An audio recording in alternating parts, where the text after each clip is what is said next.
सभी को नमस्कार। दिल्ली में जनगणना यानी कि सेंसस ड्यूटी को लेकर के डीएम साहब ने 142 गेस्ट टीचर को तुरंत प्रभाव से टर्मिनेट करने, इनकी सेवा समाप्त करने के लिए शिक्षा विभाग से डायरेक्टर मैडम श्रीमती वेदिता रेड्डी जी से सिफारिश की है। दिल्ली के सभी गेस्ट टीचर की तरफ से कुछ सवाल डीएम साहब से, कुछ सवाल दिल्ली शिक्षा विभाग से, कुछ सवाल अन्य बाकी सभी गेस्ट टीचर्स से और उससे पहले एक सवाल सभी गेस्ट टीचर के संगठनों से। इतना कुछ होने के बावजूद भी गेस्ट टीचर के सारे संगठन शांत क्यों हैं? सरकार अपनी है, सब कुछ ठीक है, उसके बावजूद क्या गेस्ट टीचर के साथ इस तरह का जो ट्रीटमेंट चल रहा है, क्या ये सही है? डीएम साहब से कुछ सवाल पूछना चाहेंगे। जिन 142 गेस्ट टीचर को तुरंत प्रभाव से टर्मिनेट करने के लिए दिल्ली शिक्षा विभाग से सिफारिश की गई है, क्या इन 142 गेस्ट टीचर की दिल्ली शिक्षा विभाग ने कोई लिस्ट जारी की थी? क्या इन 142 टीचर्स को कोई मैसेज गया था कि आपको ड्यूटी करनी है शिक्षा विभाग की तरफ से?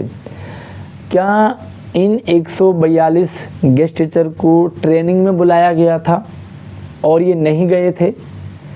अगर नहीं तो फिर टर्मिनेशन का क्या मतलब है?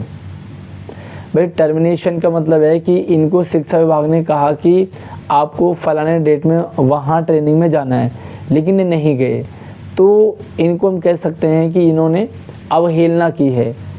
तो सवाल ये है कि क्या इनको कोई मैसेज गया, जैसे परमानेंट टीचर्स को एक सेंसस की तरफ से एक मैसेज आ रहा है कि आपका अपॉइंटमेंट है सेंसस में और इतने तारीख को आपने ट्रेनिंग करनी है, तो क्या इसी तरह का मैसेज इन गेस्ट टीचर्स के पास भी गया था जिसको इन्होंने मना किया हो, उसके बाद इनका टर्मिनेशन आप कर रहे हो?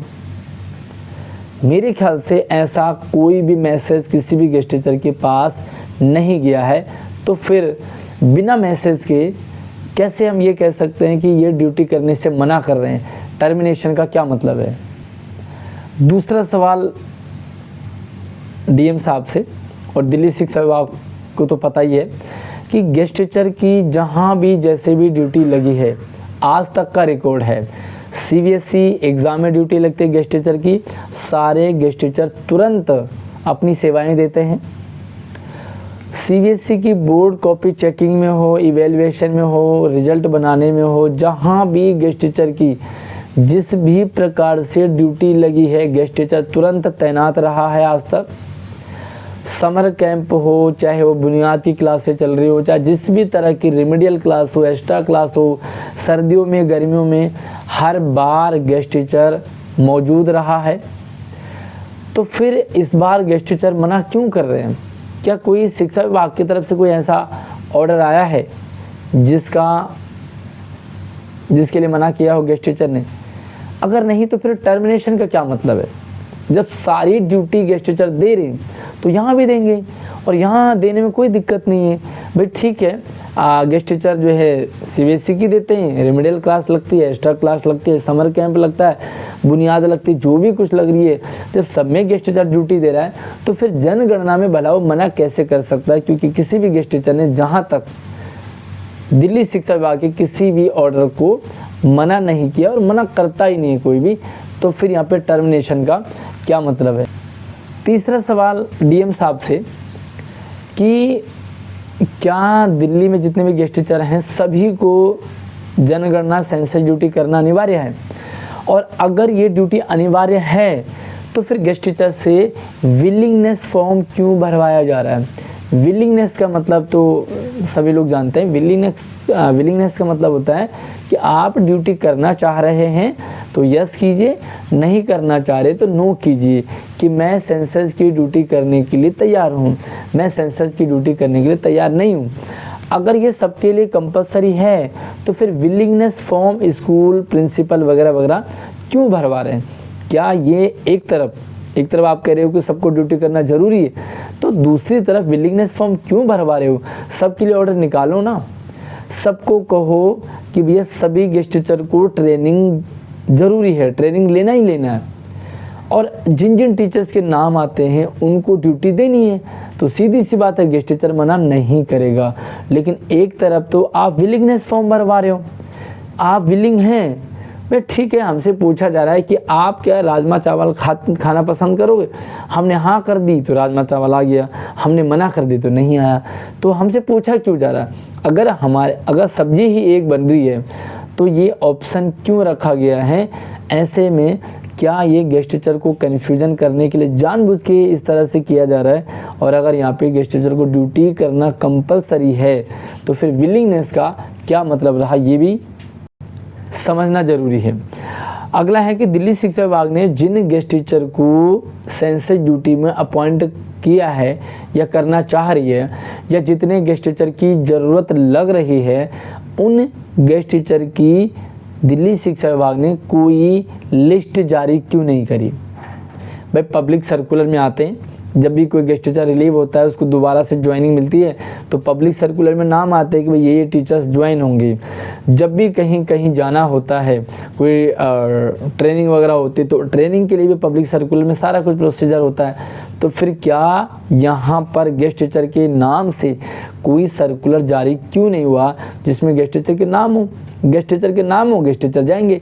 सीबीएसई की तरफ से मेल आता है, सीबीएसई मेल भेजता है स्कूलों को कि स्कूलों से इस सब्जेक्ट के इतने टीचर्स हमें इस डेट से चाहिए, तो तुरंत प्रभाव से गेस्ट टीचर भी पहुंचता है परमानेंट टीचर्स की तरह। तो यहाँ पर फिर आखिर इस तरह का कन्फ्यूजन वाला माहौल क्यों क्रिएट किया जा रहा है और किसकी तरफ से यहाँ पे गलती हो रही है, जिसकी सजा गेस्ट टीचर को भुगतना पड़ रहा है? गेस्ट टीचर के नाम से टर्मिनेशन, जबकि शिक्षा विभाग ने कोई ऐसा लिस्ट जारी की नहीं है जिसमें गेस्ट टीचर के नाम हो, तो फिर टर्मिनेशन का क्या मतलब है? डीएम साहब से ये सवाल सभी गेस्ट टीचर पूछ रहे हैं। अगला सवाल ये है कि गेस्ट टीचर को जो ज्वाइनिंग लेटर मिलता है उसमें क्लियरली मेंशन होता है कि 1 जुलाई से उनकी सेवाएं 10 मई तक रहेंगी, यानी कि 1 जुलाई से 10 मई तक का जो भी कार्यकाल है, जो भी काम है गेस्ट टीचर वो करते हैं सारे।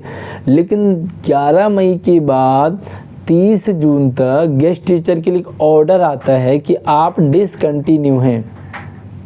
डिसकंटिन्यू का मतलब कि आप दिल्ली शिक्षा विभाग से कोई क्लेम नहीं करेंगे, आपको कोई सैलरी नहीं मिलेगी। तो जब 11 मई से लेकर के और 30 जून तक गेस्ट टीचर टर्मिनेट हैं, टर्मिनेट का मतलब क्या है कि वो डिसकंटिन्यू है, तो फिर ऐसे में ये जो टर्मिनेशन है उसका लेटर समझ में नहीं आया, क्योंकि सेंसस की ड्यूटी जहाँ तक संभव है कि वो 10-15 मई से लगेगी, लेकिन गेस्ट टीचर तो ऑलरेडी सर्कुलर उनका डिसकंटिन्यू का आ जाता है। तो फिर यहाँ पर टर्मिनेशन का समझ आया नहीं है। शिक्षा विभाग जो है 11 मई से लेकर के और 30 जून तक गेस्ट टीचर को कोई भी किसी तरह की सैलरी नहीं देता है। जितने गेस्ट टीचर एक्स्ट्रा क्लास लेते हैं, रिमेडियल क्लास लेते हैं, जितने दिन लेते हैं उतने दिन की उनको सैलरी मिलती है, लेकिन उसके अलावा कोई सैलरी नहीं बनती। जब सैलरी ही नहीं बनती है, गेस्ट टीचर सेवा में ही नहीं है, तो फिर उनकी ड्यूटी का क्या मतलब है? और ड्यूटी तो चलो गेस्ट टीचर करने के लिए तैयार हैं, लेकिन टर्मिनेशन का क्या मतलब है? जब विलिंगनेस मांगा जा रहा है कि भैया आपकी सेवा 10 मई ख़त्म हो जाती है, क्या आप 11 मई से काम करना चाहोगे? भाई कुछ करना चाहेंगे, कुछ नहीं करना चाहेंगे।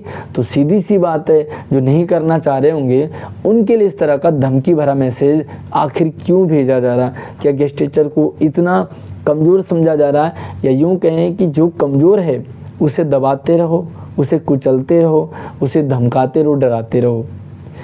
अगर दिल्ली शिक्षा विभाग को गेस्ट टीचर की ज़रूरत है तो सीधा सा दिल्ली शिक्षा विभाग सर्कुलर निकाल ले।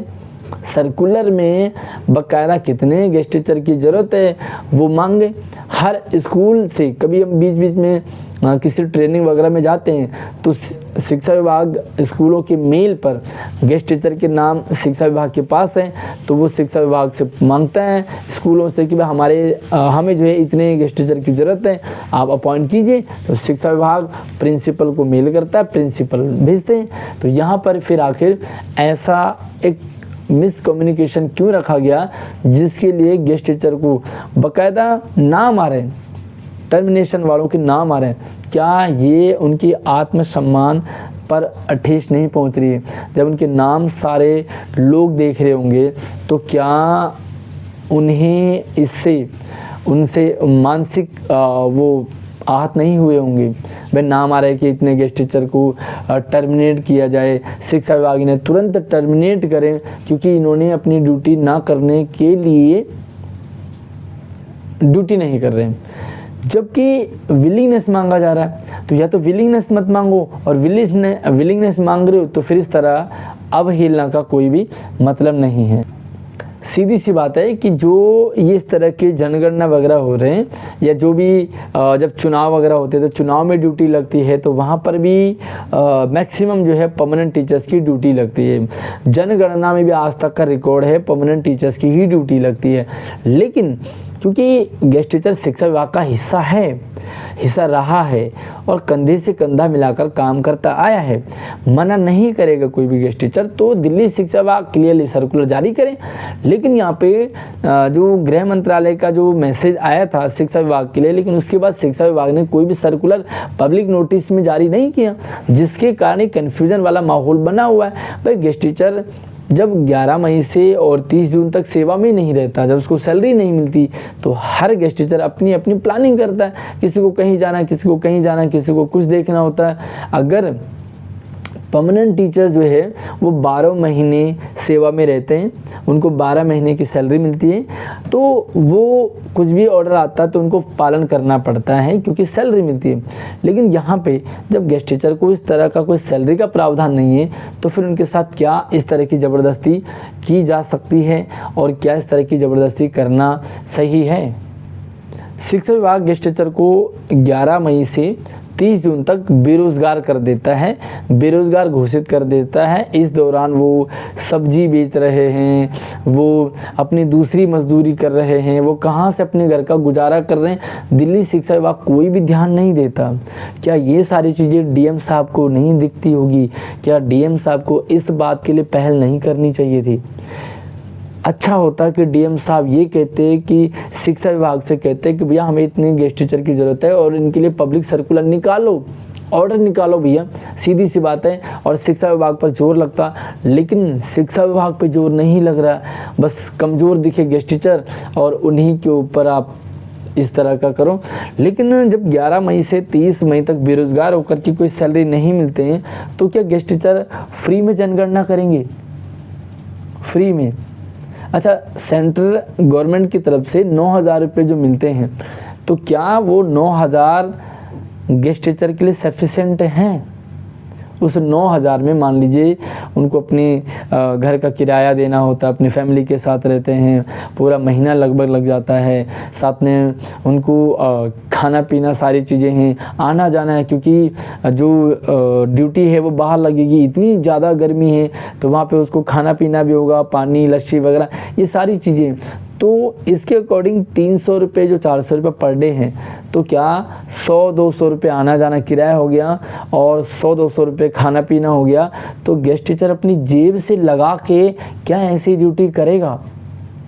अगर उसको ऑन ड्यूटी रखा जाता है तो उसे कोई भी दिक्कत नहीं है, किसी भी गेस्ट टीचर को दिक्कत नहीं है। लेकिन अगर सिर्फ 300 और 400 रुपये में काम करवाया जाएगा, तो मैं डीएम साहब से पूछना चाहूँगा कि क्या इस तरह एक गेस्ट टीचर से इस तरह का काम कराया जाना क्या सही है? ऐसे में आपकी तरफ से जो टर्मिनेशन वाला मैटर है, जो लेटर है, क्या वो सही था? गेस्ट टीचर और परमानेंट टीचर्स दोनों के लिए सेंसस ड्यूटी का समान प्रावधान है, यानी कि जिस तरह परमानेंट टीचर्स को 900 रुपये, 1600 रुपये, 2500 रुपये मिलने का प्रावधान है, उसी तरह same permanent teacher guest teachers के लिए भी सेम है। गेस्ट टीचर को भी ट्रेनिंग मिल रही है, परमानेंट टीचर्स को भी ट्रेनिंग मिल रही है, सेम 2-2, 3-3 दिन सारा प्रोसीजर सेम है। तो तो परमानेंट टीचर्स को EL स्पेशल लीव वगैरह वगैरह मिलेगी इस ड्यूटी के दौरान, तो फिर गेस्ट टीचर को क्या ऑन ड्यूटी करने का सर्कुलर शिक्षा विभाग को जारी नहीं करना चाहिए था? और अगर शिक्षा विभाग जारी करे तो क्या DM साहब इससे पहले पहल ना करें कि भैया गेस्ट टीचर जो मना कर रहे हैं वो जानना चाहते हैं कि आखिर गेस्ट टीचर मना क्यों कर रहे हैं? तो अगर शिक्षा विभाग को DM साहब ये कहते हैं कि भैया सर्कुलर निकलवाओ क्योंकि काम तो करना है, और सीधी सी बात है, मैं सभी गेस्ट टीचर से रिक्वेस्ट करना चाहूँगा कि देखिए शिक्षा विभाग अपना है, सेंट्रल गवर्नमेंट अगर कोई स्कीम चला रही है तो उसको भी हमें फॉलो करना है और उसे भी हमें ही चलाना है, क्योंकि देखो शिक्षा विभाग के ऊपर ज़्यादा विश्वास होता है, ज़्यादा जिम्मेदारी होती है, तो वो काम करना है क्योंकि अपना विभाग है। परमानेंट टीचर्स के साथ कंधे से कंधा मिला करके गेस्ट टीचर काम करता आया है, काम करता है, इस समय भी करेगा और मना कोई भी गेस्ट टीचर नहीं करेगा। लेकिन दिक्कत यहाँ पे यही है कि ना ही किसी के नाम से कोई क्लियर ऑर्डर निकला, और मैं तो ये कहता हूँ कि जितने परमानेंट टीचर्स लग गए उसके बाद कितने गेस्ट टीचर की ज़रूरत है, क्योंकि दिल्ली में वर्तमान समय में 12 से 15 हज़ार गेस्ट टीचर काम कर रहे हैं। तो मुझे नहीं लगता कि 12 से 15 हज़ार सारे गेस्ट टीचर्स की ज़रूरत पड़ेगी सेंसस ड्यूटी में। मान लीजिए पड़ भी रही है या जितने भी गेस्ट टीचर की ज़रूरत पड़ रही है, शिक्षा विभाग देखें कि कितने टीचर्स की ज़रूरत पड़ रही है, उतने गेस्ट टीचर हर डिस्ट्रिक्ट से, हर स्कूल से डिवाइड करके उन्हें उठा लो, उन्हें मांग लो। और CBSE भी तो ड्यूटी देता है, रैंडम उठा लो, किसी स्कूल से 2 ले लो, किसी से 4 ले लो, किसी से 10 ले लो, जिसको जितना लेना है, लेकिन कम से कम नाम से ऑर्डर निकले तो वो टीचर्स जाएगा। हर गेस्ट टीचर काम करता है, किसी ने भी डिनाई नहीं किया आज तक किसी भी ड्यूटी के लिए। लेकिन रिक्वेस्ट है DM साहब से कि इस तरह से धमकी भरे मैसेजों से जो सर्कुलर है टर्मिनेशन का है उससे पीड़ा होती है। गेस्ट टीचर को मिलता ही कितना है, 8-10 साल से सैलरी नहीं बढ़ी, किसी DM ने किसी ने ध्यान नहीं दिया, पिछली सरकार ने भी अनदेखा करा, किसी ने कोई ध्यान नहीं दिया। लेकिन DM साहब आपके पास पावर है, आपके पास कलम है, आपके पास वो चीज़ है जो आप कर सकते हैं, तो क्यों नहीं आप गेस्ट टीचर की सैलरी बढ़वाने के लिए दिल्ली शिक्षा विभाग को कह सकते हैं, सिफारिश कर सकते हैं? क्यों नहीं आप इस सेंसस ड्यूटी के लिए गेस्ट टीचर को ऑन ड्यूटी रखने का ऑर्डर निकलवाएं, उन्हें डेली वेज जो भी मिलता है पर डे वाला मिले। 300 रुपये में जहां गेस्ट टीचर के 400-500 रुपये पर डे के खर्चा हो जाएगा, आने जाने में हो, चाहे ऑटो में हो, गाड़ी में हो, जिस तरह भी हो, खाने पीने में हो। इतनी भयंकर गर्मी में गेस्ट टीचर काम करने के लिए तैयार है, लेकिन ऑन ड्यूटी का सर्कुलर क्या DM साहब नहीं निकलवा सकते? क्या हर बार कमज़ोर को ही इस तरह से पीसा जाएगा? मेरे सभी संगठनों से निवेदन भी है कि इस बात को लेकर के आप बात रखिए, शिक्षा विभाग से बात कीजिए, डायरेक्टर मैडम से बात कीजिए, शिक्षा मंत्री जी से बात कीजिए, मुख्यमंत्री जी से बात कीजिए। ज़रूरत पड़े तो जितने भी गेस्ट टीचर को आप साथ में बुलाना चाह रहे हैं उन्हें बुलाइए और रिक्वेस्ट कीजिए शिक्षा मंत्री जी से, सरकार से, कि इस तरह भेदभाव ना किया जाए। परमानेंट टीचर्स को अगर EL और स्पेशल लीव मिले तो गेस्ट टीचर को भी इस ड्यूरेशन में ऑन ड्यूटी किया जाए, उन्हें डेली वेजेज पे जो सैलरी मिलती है वो मिले, नहीं तो इस तरह की दिक्कतें आ सकती हैं। और मैं फिर से सभी गेस्ट टीचर्स से निवेदन करूंगा कि अगर आपकी ड्यूटी आती है, अगर आपके नाम से ऑनलाइन कोई मैसेज आता है या स्कूल में कोई मेल आता है तो ज्वाइन कीजिए। ड्यूटी करना ये हमारी पहली जिम्मेदारी है, वो ड्यूटी ज़रूर कीजिए। और शिक्षा विभाग से मैं रिक्वेस्ट करूंगा कि सारे गेस्ट टीचर की ट्रेनिंग, ऐसा होना चाहिए था कि सारे गेस्ट टीचर्स को ट्रेनिंग दीजिए। बाकी जिन जिन टीचर्स की ज़रूरत पड़े सेंसस में उनके नाम लिस्ट जारी करें और शिक्षा विभाग पोर्टल पे देखें कि भाई इन टीचर्स को सेंसस ड्यूटी में अपॉइंट किया जा रहा है, ये अपना जो भी है वो इतनी तारीख से अपनी ड्यूटी ज्वाइन करेंगे। साथियों शेयर कर दो वीडियो को, पीड़ा रखिए गेस्ट टीचर की। 142 सोचो घर चलता है, गेस्ट टीचर का घर चलता है, और सोचो कि जवानी दिल्ली सरकार को दे दी, और ऐसे कंडीशन में जहां बच्चे बड़े बड़े हो रहे, स्कूल जा रहे हैं, टर्मिनेशन का जो ऑर्डर है, जो रिक्वेस्ट है, सिफारिश है DM साहब ने की, वो दर्द भरा होता है। सोचिए अगर DM साहब आपके ही घर से कोई ऐसा मेंबर हो जो गेस्ट टीचर की जॉब करता हो, उसका घर परिवार चलता हो, तो क्या ये सेम जो टर्मिनेशन की जो सिफारिश आपने की है, क्या ये पीड़ादायी नहीं होगी? सभी को अपने ही घर का सदस्य समझे और उसके बाद समझे कि क्या ये पीड़ा गेस्ट टीचर की सही है, और अगर क्लियर है तो ऑन ड्यूटी का सर्कुलर निकलवाएं और गेस्ट टीचर के नाम जारी करें कि किन किन टीचर्स को ड्यूटी करनी है। शेयर कर दो वीडियो को। कोई भी आपसे कोई भी डाउट है या कुछ भी जानकारी लेनी हो तो कमेंट कर लीजिए। फिर से मैं गेस्ट टीचर से कहूँगा कि अगर आपकी कोई भी ड्यूटी आती है, आपका नाम आता है, साइट पे आता है, आपको मैसेज आता है, तो आप ज्वाइन कीजिए, क्योंकि ड्यूटी से हटता आज तक कोई गेस्ट टीचर नहीं है और ड्यूटी में हमेशा तत्पर रहा है, चाहे वो CBSE की हो, चाहे वो BLO की हो। BLO में बहुत सारे गेस्ट टीचर लगे हुए हैं, तो सेंसस ड्यूटी में भी गेस्ट टीचर तत्परता से अपनी सेवाएं देंगे। बस ऑन ड्यूटी का वेट कर रहे हैं, ऑन ड्यूटी का सर्कुलर आ जाए, साथ में नाम आ जाए कि किन किन गेस्ट टीचर को सेंसस ड्यूटी में अपॉइंट किया जा रहा है। धन्यवाद।